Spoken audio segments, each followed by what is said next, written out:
Bonjour à tous. Alors je vais continuer mes vidéos sur monstres et mercenaires. Donc cette fois-ci, après avoir fait une analyse un peu des bandes et de ce que peut apporter les alliés, là on va avoir une approche plus sur les factions, donc chaos, destruction, mort et ordre, et savoir quels sont les alliés qui pour ces bandes-là les seraient les plus utiles à rajouter, puisque c'est une demande que l'on m'a faite. N'est-ce pas, mon cher? J'ai oublié le nom, mais je le citerai certainement. Donc c'est voilà. Donc on fait ça. On va regarder ce qu'il retourne, en précisant que actuellement sur Paris, la WAG et Majestic Games sont très actifs pour des tournois et des campagnes Warcry. Non, n'hésitez pas à les contacter et à leur demander. Voilà, donc ça c'est un petit aparté. Allez, on reprend, on va commencer et on va voir ce qu'apporte tout cela pour les différentes factions. C'est parti.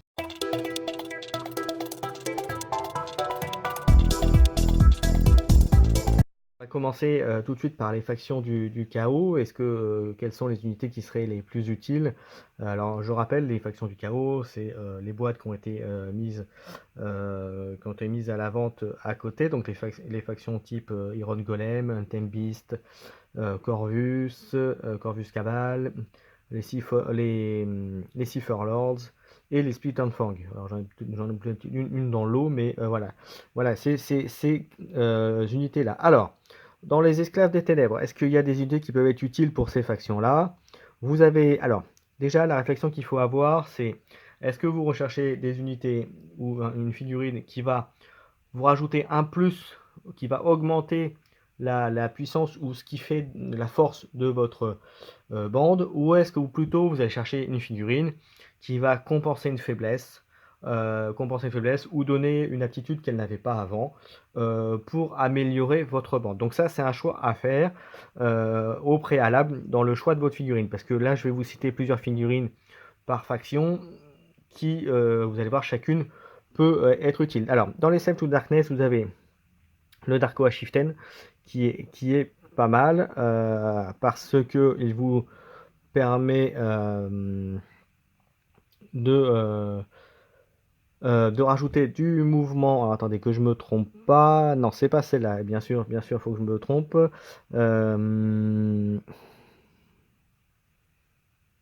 Oui, c'est la War Queen qui vous permet de rajouter du mouvement. Alors, ceux qui me corrigent si je me trompe, mais c'est la War Queen qui permet de rajouter du mouvement aux troupes. Alors, quelles sont les factions dans ce que je viens de vous dire qui ont besoin de mouvement?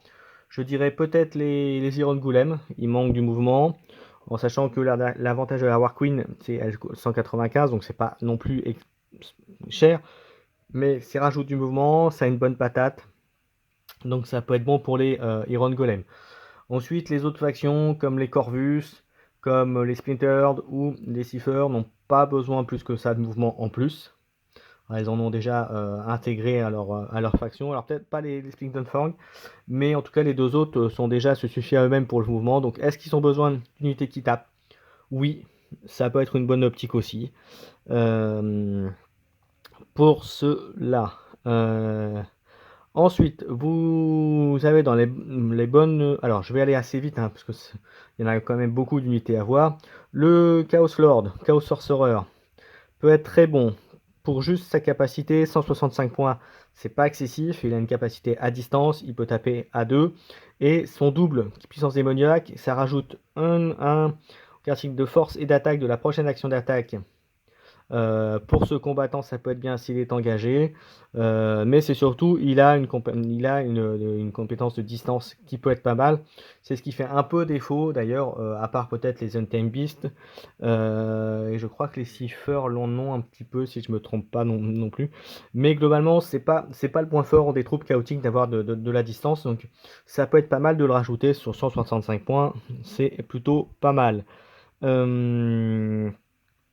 Ensuite, vous avez dans les bêtes du chaos, vous avez qui peut être rajouté dans ces bandes chaotiques, le Great Bay Shaman qui pour son 165 points, pareil, a des attaques à distance, 25 points de vie, donc il tient quand même la route. Le double qui permet à un combattant d'effectuer un mouvement bonus.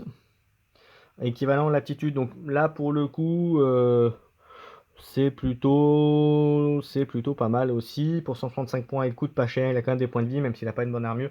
Donc c'est peut-être mieux même que la War Queen, même si la War Queen est une frappeuse. Mais disons que pour 20 points de moins, ça vous permet de comboter un peu. Donc ça peut être pas mal. Ensuite, vous avez dans les autres figurines qui sont très bien, vous avez les cornes. Alors, les cornes, quand on voit le nombre de figurines accessibles, on peut se dire que pourquoi ils n'en ont pas fait une bande?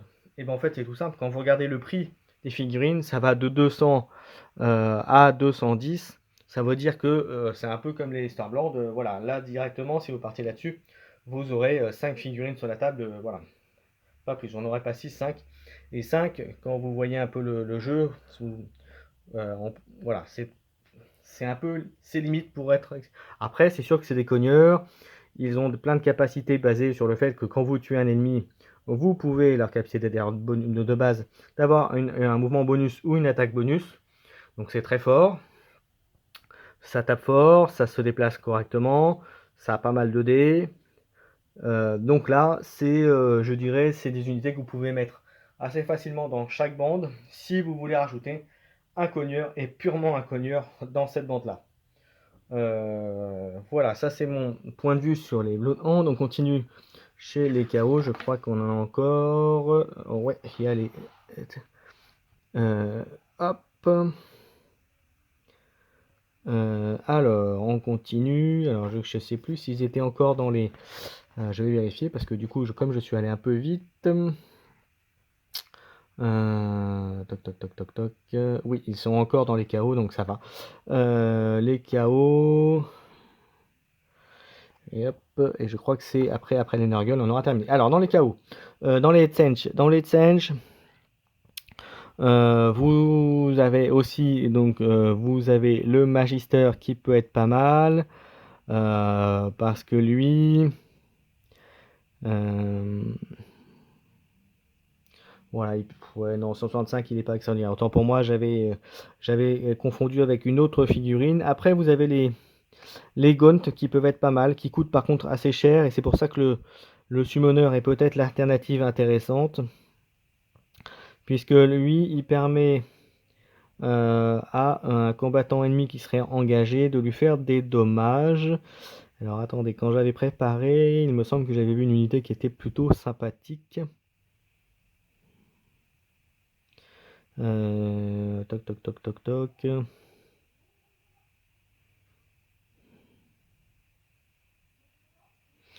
Voilà, vous avez la vision du futur. Voilà, c'était celui-là, mais c'est une unité qui coûte cher, donc à relativiser quand même.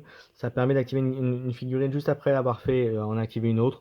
Donc voilà, mais là, il n'y a pas de. Voilà, c'est pas des figurines que je mettrai en avant tout de suite. En revanche, en passant sur les Skaven, vous avez ce qui ne coûte pas cher, vous avez le Claw Lord pour 140, qui attaque pas mal, qui fait 2-5, qui a en triple une capacité qu'ont également les greffons de Stormcast. Alors même si c'est un triple aussi, ça permet une action d'attaque bonus, et en plus il peut faire une action de désengagement. Donc voilà, pour 140 points, voilà 5 attaques pour du 2-5, même si c'est que du corps à corps, c'est très très fort. Donc là c'est une unité que vous pouvez mettre facilement dans toutes vos bandes. Voilà, c'est quand même un bon cogneur, donc c'est une capacité que là c'est un Skaven que je mettrais dans toutes les bandes chaotiques directement, même je dirais même pratiquement en premier choix. Par rapport à ses stats, 5 de mouvement, 3 d'armure, ok certes 22 points de vie, mais bon d'un autre côté si vous le faites attaquer en deuxième, ou en tout cas vous assurez que ce soit pas lui qui soit visé tout de suite, vous pouvez faire très très mal aux unités ennemies. Quant au Gressir, j'en suis pas très fan, même s'il coûte pas cher. Et quant au Nurgle, on va faire le Nurgle. Vous avez le Lord of Blight qui coûte 200 points, qui est un bon frappeur, qui a une bonne armure, 35 points de vie, et qui en double vous permet de cibler un adversaire qui est assist, donc à distance, vous lancez 2 dés, et voilà, sur un 6, vous faites autant que la valeur de l'aptitude du double, donc c'est plutôt pas mal, c'est une bonne unité. Voilà, mais pour aller de ce que j'ai vu pour l'instant, les Clawlords sont largement au-dessus. Allez, ensuite on passe aux figurines pour l'ordre. Alors l'ordre, ben, vous avez les Stormcast, on avait déjà un petit peu parlé dans une précédente vidéo. Donc là, de manière générale, ce sont des figurines qui sont assez chères. Donc bien voir ce que vous voulez mettre en avant. Donc pour les Stormcast, bon, j'en ai déjà parlé, donc rien à faire. Et pour les Daughter of Cain, alors j'en ai pas parlé en termes de bande, je ne l'ai pas analysé non plus. Personnellement, je suis pas fan de cette bande, mais après il y a de par leur typologie de jeu, voilà. Mais en revanche, en termes d'unités complémentaires,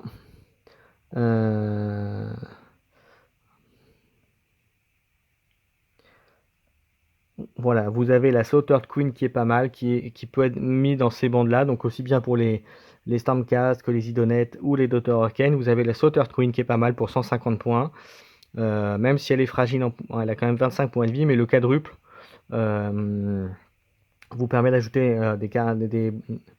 ajouter la valeur de cette aptitude, la capacité d'attaque, des actions d'attaque, et voilà, donc pour du corps à corps, ça peut être très très fort, bien utilisé, donc c'est une bonne attitude. Et enfin, en complément des Idonettes, et qui là pour le coup, là pour toutes les bandes de l'ordre est très fort, c'est le Soulcryer, puisque lui, alors là c'est une attaque à distance monstrueuse, puisque vous en laissez 8 dés, vous pouvez faire des dommages, de même que le Soul Render peut être pas mal aussi à 150 points, mais le Soulcryer, franchement pour 130 points, j'ai envie de vous dire, c'est un peu comme le Skaven tout à l'heure pour le chaos, c'est, je dirais, c'est un des premiers alliés à inclure directement dans la bande, dans les bandes. Ensuite, on continue, on va continuer sur cette fois-ci sur les factions de la mort, les Night Owl. Bon, on en a déjà parlé aussi. Et là, pour le coup, je vous conseillerais de mettre le Witch King. Le Witch King est pas mal puisqu'il fait 175, il fait très mal. Et j'avais aussi vu...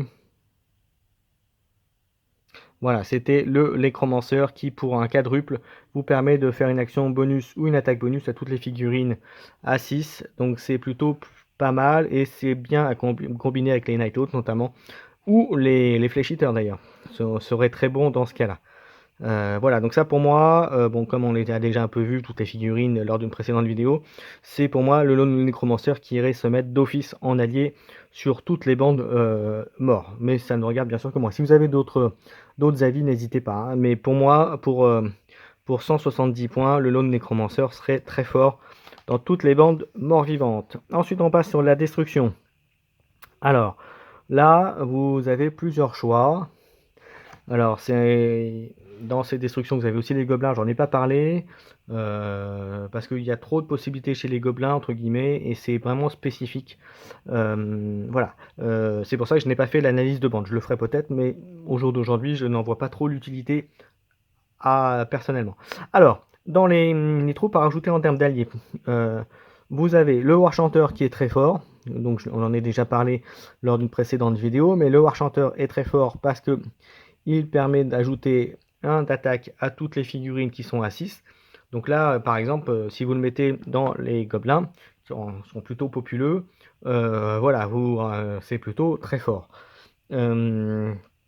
Ensuite, dans ceux qui sont pas mal, les gobelins sont bien, les alliés gobelins sont bien, mais là, c'est des alliés qui sont, comme je disais tout à l'heure, très spécifiques, dans le sens où ils peuvent rajouter des attaques, augmenter du mouvement, etc. Donc tout dépend de comment vous voulez axer votre bande.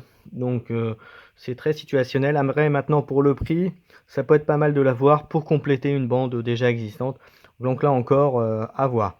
Notamment, je vous donne un exemple, le Brigwit, avec le bouclier qui vous permet...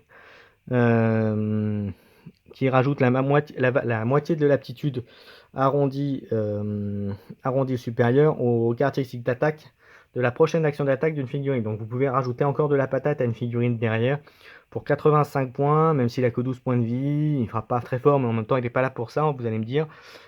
Et c'est un double qui peut être très fort. Potion d'Exelouf, comme ils disent. Voilà, ça c'était pour la destruction et je crois que j'ai terminé sur les alliés. Après c'est les feuilles de bande. Voilà, voilà, c'était ma petite analyse sur les alliés en fonction des factions. Une analyse plus factions, donc ça regroupe un petit peu ce que j'avais dit déjà sur une précédente vidéo, encore une fois, mais là c'est un petit focus là-dessus. Je vous invite à faire la campagne pour gagner justement les points, à faire des campagnes, à faire les points comme ils le disent là-dessus, pour augmenter le nombre de points et donc pouvoir rajouter des alliés plus facilement et avoir des combos différentes. N'hésitez pas à me mettre vos commentaires, à mettre le pouce pouce levé si vous aimez, à me dire si vous aimeriez avoir des sujets spécifiques à aborder. Je vous conseille également, comme je l'ai mis sur une précédente vidéo également, du dernier White Dwarf où vous avez l'arène sanglante. Donc vous pouvez récupérer, soit le récupérer, l'acheter dans le commerce, soit vous pouvez récupérer aussi les pages, je crois que sur la page Facebook ça a été mis. Donc je vous engage fortement à le récupérer, à l'imprimer, à le garder avec vous, car l'arène sanglante est un format qui est très sympathique à jouer. Je pense le tester, faire une vidéo là-dessus bientôt. Euh, voilà, amusez-vous bien, tatanez-vous bien la gueule, gentiment bien sûr, à Warcry. Avancez bien dans vos campagnes, faites vos convergences, et soyez sans pitié envers vos adversaires. Et puis sur ce, je vous dis à bientôt.